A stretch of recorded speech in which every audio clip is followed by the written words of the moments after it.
आखिरी phone call, कुछ कहानियां किताबों में नहीं लिखी जाती, कुछ चेतावनियां कभी अनसुनी नहीं करनी चाहिए।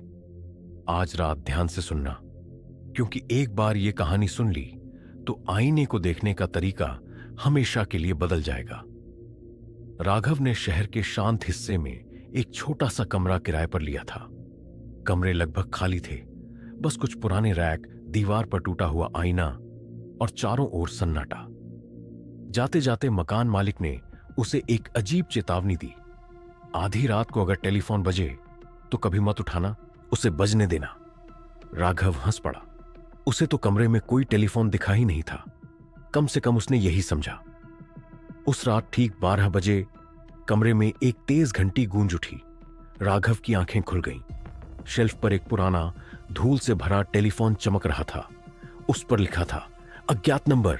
राघव सिहर गया। चेतावनी याद आई। उसने फोन को बजने दिया। कुछ सेकंड बाद घंटी रुक गई, लेकिन नींद वो आंखों से हमेशा के लिए उड़ गई। दूसरी रात फिर वही हुआ। आधी रात वही घंटी, मगर इस बार बिना उठाए ही फोन से आवाज रिसने लगी। एक टूटी हुई फुसफुसाहट। आईने पर भरोसा मत करना।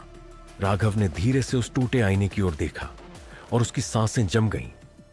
आईने में उसका चेहरा मुस्कुरा रहा था, जबकि उसकी अपनी शक्ल बिल्कुल सीधी थी। उसने आंखें बंद की, फिर खोली। आईना फिर सामान्य था। उसने खुद को समझाया, यह बस मेरा वहम है। अगले दिन बेचैनी ने उसे चैन से बैठने नहीं दिया। उसने कमरे में छानबीन शुरू की। एक दराज में उसे पुराना अखबार कतरन मिली। उस पर लिखा था किराएदार की रहस्यमय मौत। आईने के सामने शव मिला, फोन उठा हुआ।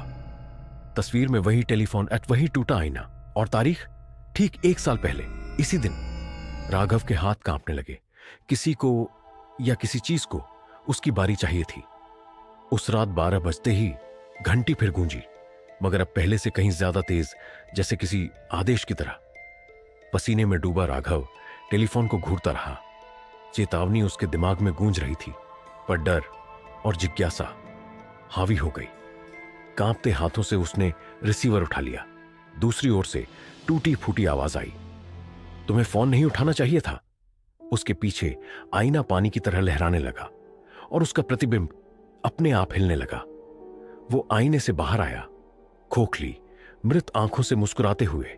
उसने फुसफुसाकर कहा, अब तुम्हारी बारी है। राघव चीख भी न सका। प्रतिबिंब के हाथ बाहर आए और उसे खींचकर आईने के भीतर ले गए। कमरा फिर शांत हो गया। आईना बिल्कुल स्थिर था। अगली सुबह मकान मालिक नए किराएदार को कमरा दिखा रहा था। सब कुछ सामान्य लग रहा था, सिर्फ वही टूटा हुआ आईना बचा था। मकान मालिक ने मुस्कुराकर चाबी थमा दी। तभी पुराना टेलीफोन बज उठा। धीरे धीरे उसने रिसीवर उठाया और उसका चेहरा सफेद पड़ गया। दूसरी ओर से वही फुसफुसाहट सुनाई दी, आईने पर भरोसा मत करना। कुछ दरवाजे कभी नहीं खोलने चाहिए, कुछ कॉल्स कभी नहीं उठाने चाहिए, और कुछ आईने आपके नहीं होते।